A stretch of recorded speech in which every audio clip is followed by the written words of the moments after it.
proper attire for the review? Proper attire for the review? What?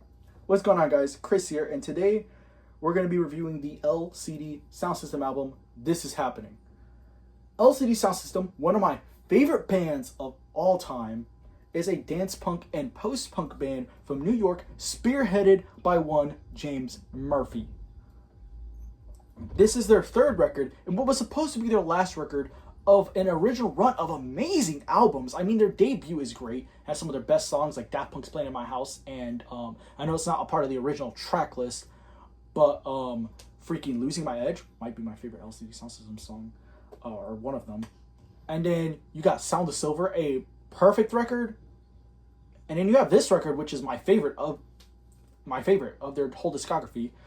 And yeah, you just get a killer run of records. I know they reformed in the mid-2010s and made American Dream. That record's okay.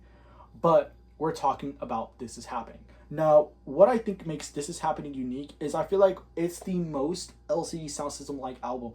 Because the band, for the 9 tracks that are on here, maybe besides a few instances, really hone in and focus on making these long dance odysseys that you can get totally lost in. Not only do they do that, but they do it so well and so amazingly that these 8-9 minute songs feel like they're going by so fast because the band is just so good at what they do. The performances are top tier. The production is top tier. James Murphy's vocals and lyrics are just as good on any other album, if not even better, right? This album does not get dull for a single second of the track list. Not a single second is wasted on this thing. The track list is just absolutely watertight. So let's get started on the first track of the album, Dance Yourself Clean, which is a lot of people's favorite LCD Soundsystem song. I don't think it's mine. I think it's an amazing track, though. So that's why we're going to talk about it. First off, I think it's very ballsy and bold to start off your album with a 9-minute song. Not just a 9-minute song. A 9-minute song just starts off very slow and builds up. Because this song starts off very slow, right? Instrumentation is very quiet, and James is singing really low. And then towards the 3.5 minute mark, everything starts going absolutely fucking insane. The fucking simps are screaming, James Murphy starts screaming, and everything just picks the fuck up. And this is what I mean when I say that the songwriting on this record is so good that it keeps you entranced for the full songs. This is a 9-minute track that does not let down at a single second.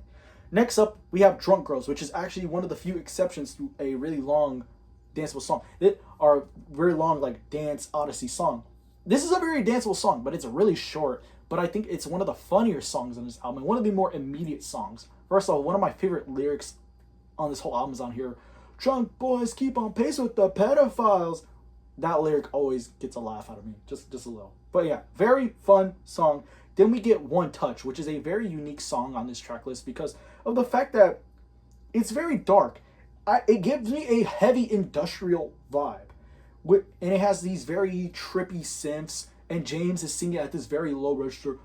One touch is never enough. You gave the opening.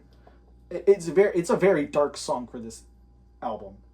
Then we have All I Want, which is a very sweet love song with these screaming guitars. The transitions on this song are just absolutely amazing. Like, one of my favorite parts is when the instrumental gets all crazy when James is screaming, "Take me home." That's one of my favorite moments on this whole album. Then we have I Can Change, which is actually might be one of my favorites on here. It's an absolute love anthem. One of the catchiest songs ever. I love singing along to this song. This is a song I can listen to all day and not get tired of. I love the synth passages, the doo-doo, doo-doo, doo-doo, doo-doo. Love that. I absolutely love that. Then we have another one of my favorites on here, You Wanted a Hit, which is a very funny meta commentary on the band itself and music in general. The band has a lot of these on the album. Same thing with Pow Pow, and these are 2 of my favorite songs on here. And they're also 2 of the funniest songs on the album. And again, these songs just keep up their momentum. They're hilarious too. One thing about James Murphy is that he can be a cheeky motherfucker on a lot of these songs, and these songs are no exception. Then we have Somebody's Calling Me. Now, everyone likes to say this is their least favorite song on the album. It might be mine, but at the same time, I still think it's an amazing track that should not be slept on. What? I know it's a little repetitive with that one piano chord playing damn near the whole song, and you may not be used to the synths that are used on the hook that very much smother everything around it. They're very drony, they're very loud, but I still think it adds. It adds. I feel like it's still a great song. I still feel like, the band killed it. The performances are tight. James Murphy's vocals are great as usual.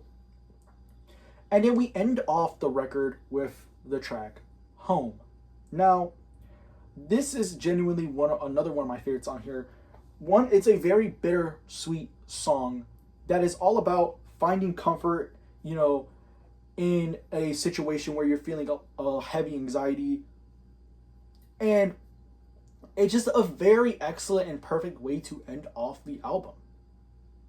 Honestly, like, again, 9 tracks. I went over all 9 tracks.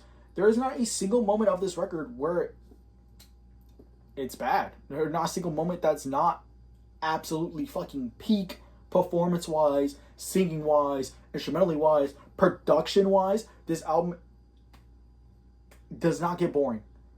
And it's so good. It's so flawlessly, like, goes from one point to another that it can't get boring at all. And that's just my review of LCD Soundsystem. This is happening. What an amazing album. One of my favorite albums of all time. A lot of people like to believe this is my favorite album of all time. And honestly, if you're thinking that, I can't blame you. I talk about this record a lot. I do mention a lot when I mention my favorite albums of all time. And this record has grown on me over the years. Not just with it being one of the first albums that I have ever heard. And yeah, that's it. That's my review.